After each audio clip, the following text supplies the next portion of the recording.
Yo, it's the Fight Block. UFC 140 is live December 10th. Main event, Jon Jones puts his light heavyweight title on the line against Lyoto the Dragon Machida. Before I get into my predictions, I'm going to give my quick thoughts on UFC 139 main event. Dan Henderson and Shogun Rua, an instant classic, 5-round brawl.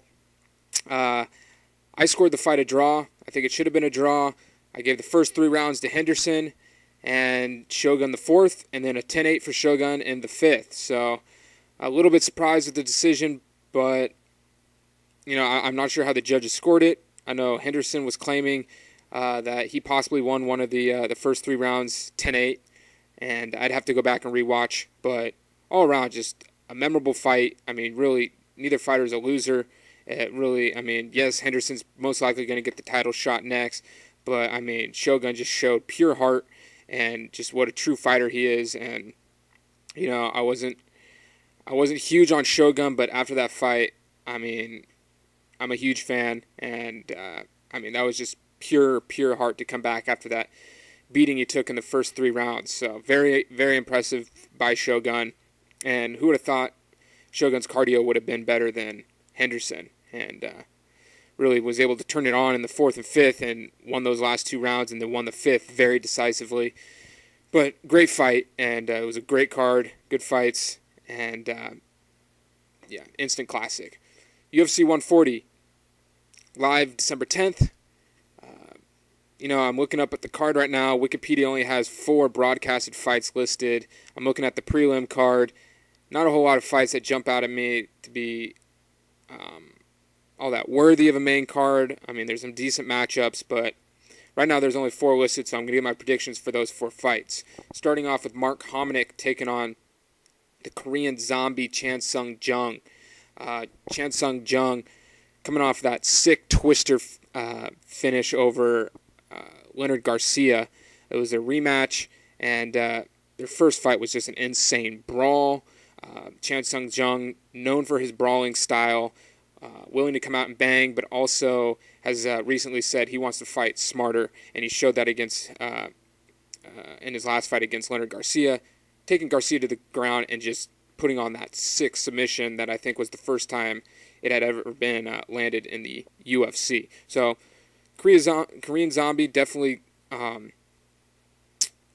has decent skills, brawler, like I said, and solid ground game. But Mark Hominick, coming off that title loss to Jose Aldo, and looked really impressive towards the end of that fight, and really hung with Jose Aldo. And he's got incredible technical boxing and technical striking, and I just think Hominick's just going to be too much for a Korean Zombie in this fight. And I see Mark Hominick knocking out Chan Sung Jung, finishing the fight by TKO. 2nd round, Mark Hominick bounces back after his loss, and a win over Chan Sung Jung keeps him right there in the mix for getting a shot at the title once again. So Mark Hominick by TKO, 2nd round. It's funny because a lot of these matchups I haven't really followed. I didn't even know that they were happening. So Tito Ortiz is on the card, and he's taking on Antonio Rogerio Nogueira. That's Little Nog. And Tito Ortiz coming off that loss to Rashad Evans. Really hung with Rashad, gave him a fight, and he was finished, but looked good.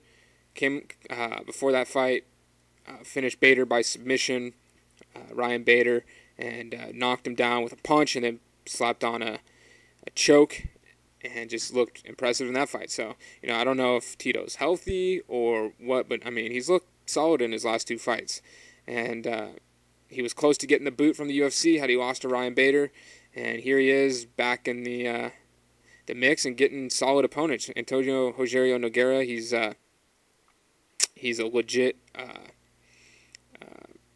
contender in the light heavyweight division. Nogueira, though, he's lost 2 in a row, 2 decisions to 2 of the top competitors in the division. Lost to Ryan Bader and lost to Phil Davis in his last fight. So, he's shown really good takedown defense in his last couple fights, and especially against Phil Davis. Phil Davis was struggling to take Nogueira to the ground, but Phil Davis' relentless pressure just wore on Nogueira, and but I think he's got the takedown defense to stop Tito from taking him down. So I think most of this fight's taking place on the feet. Antonio Rogerio Nogueira, very good technical boxer. Has been known to get caught, though. One I'm thinking of is his surprising loss to Sokoju. And Sokoju knocked him out in, is that Pride? Yeah, I forget where it happened. Somewhere in Japan. And, but yeah, I mean, this is a tough fight to call. I think Tito is going to be the quicker fighter. And I think Tito finds a way to pull out a decision and beat Nogueira.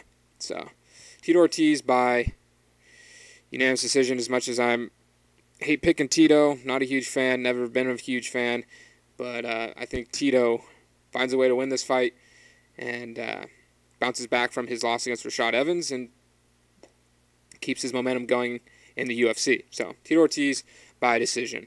Moving on to what I believe is the co-main event. Frank Mir taking on Antonio Rodrigo Nogueira. Big Nog.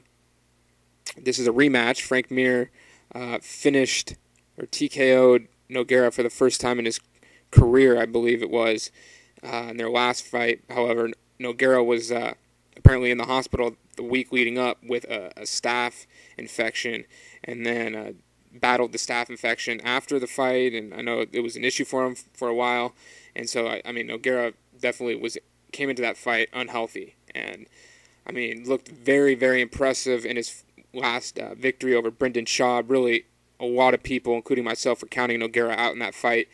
I thought Schaub was just going to be too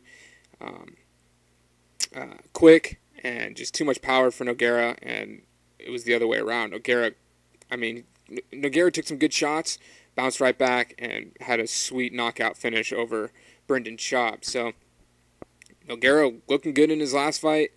You know, it's weird because he seems a lot older than he is. Let me look up how old he is, but he's definitely seems like he's slow, and his boxing is just solid. But he's 35. When I look at Nogueira, I think he's close to 40. So, but anyways, Frank Mir coming off a decision victory over Big Country Roy Nelson.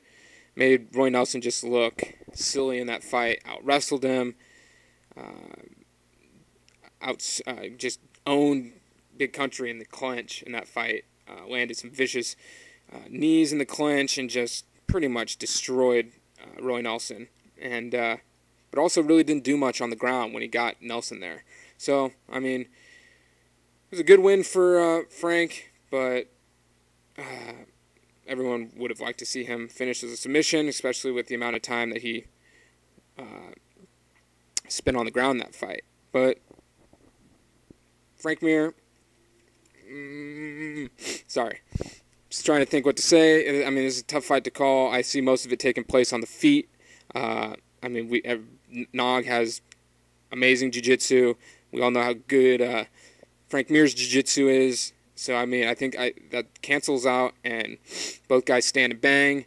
And, you know, man, once again, I give this quickness to Frank, and I think he could really get in and out with his striking. But Nogueira looked impressive in his last fight. I mean, this is a tough fight to call. I think Frank could pull off a decision.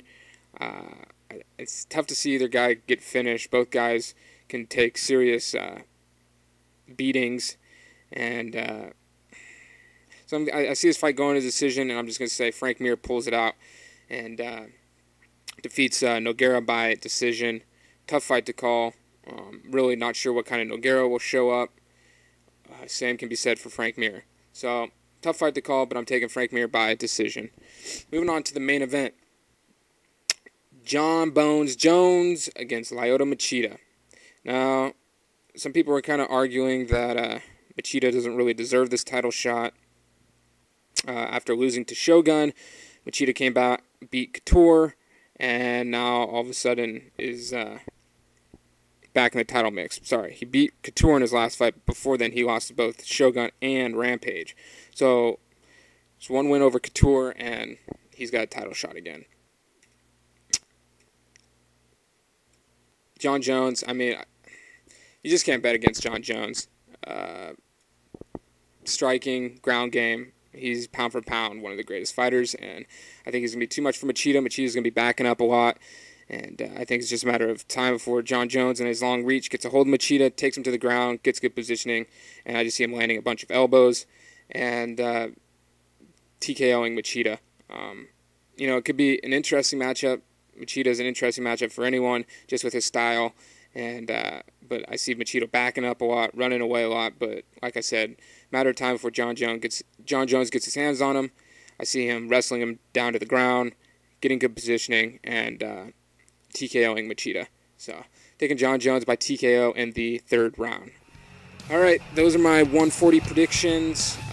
Follow on Twitter, subscribe, check out the blog. I'll post all those links in the description box.